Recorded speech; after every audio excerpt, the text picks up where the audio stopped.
What's up everyone, it's Gray, and today I'm talking about something I think we've all felt at some point: the fear of missing out. The FOMO that plagues the LEGO hobby is fueled by an absolutely ludicrous secondary sales market. When a set retires, the price will go up, that's just a fact. How much it increases in value is determined by supply and demand, and memes. It seems very arbitrary at times. So you better get the sets you want well before they retire, or you will pay dearly. Of course, investors or resellers know all about this madness and speculate and load up on sets as if it's some derivatives market. If a set contains an exclusive figure, a loved ship, or otherwise profitable characteristic, resellers seem to move in lockstep to control price anchoring moving forward. But let's not pretend LEGO themselves also don't benefit from these high resale prices, because LEGO owns the largest resale website, Bricklink, and takes a percentage of every sale. Now, don't get me wrong, I understand how good of an investment LEGO is in the sense that they hold value regardless of them being used and built. It's one of the very few things I can think of that 10, 15 years later after enjoying it, you can put them on eBay and get some decent cash for them if they're in good shape. They're collectible. LEGO has a very zealous fan base. If I was ever facing financial dire straits, I could sell my collection, like any investment. But what do I mean when I say LEGO investment? Present day me doesn't have the space to display this set, but future me might. Let's do me a solid and pick it up now. Thanks, me. There's a word for this: the backlog. If you're passionate about this hobby, don't deny it, you've got a backlog. Is it extremely consumeristic? Yeah. Is it healthy? I guess it depends on how much extra space you have. One to rock and one to stock.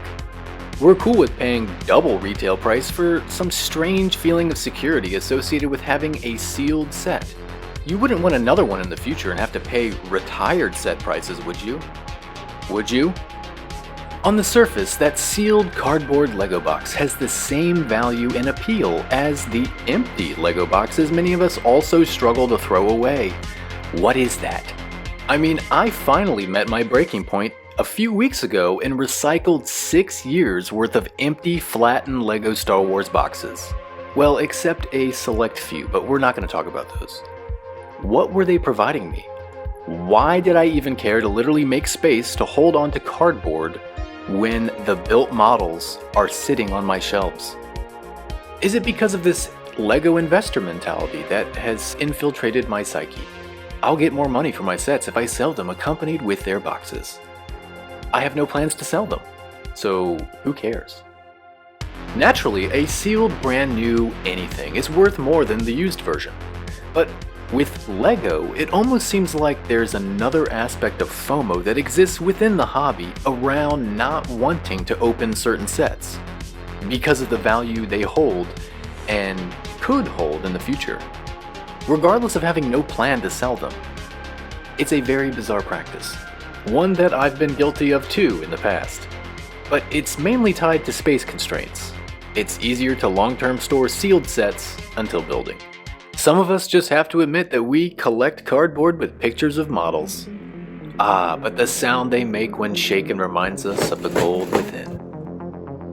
At what point will inflation and collectible prices be so high that we invest in ownership of fractional shares of tangible items hidden away in a vault somewhere? I've never seen it, but I own 1/10 of a Cloud City Boba Fett set. Wow, that's awesome. That sounds absurd. But this type of investing already exists, and I think I just threw up a little bit in my mouth. If there was a way for people to buy options contracts to bet on the price movement of LEGO sets, they totally would.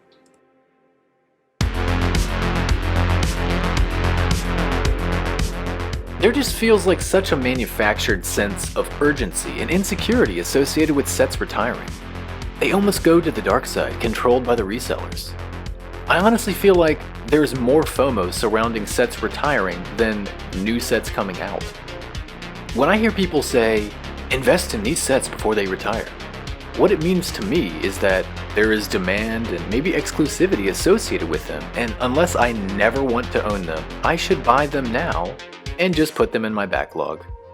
The craziest thing is, Lego is already so expensive, so the FOMO justifies the current retail prices because of the fear of the future high prices. What a bizarre circle. Am I going crazy? I feel like I just learned that the Sith were in control of the Republic the entire time. I will never tell anyone what to do with their hard-earned money.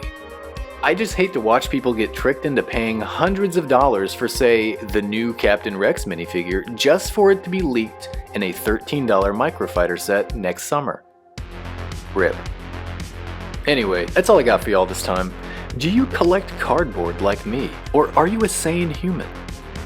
I hope you enjoyed the video. Smash the like button, and if you haven't, maybe consider subscribing. Thanks for stopping by. Take it easy.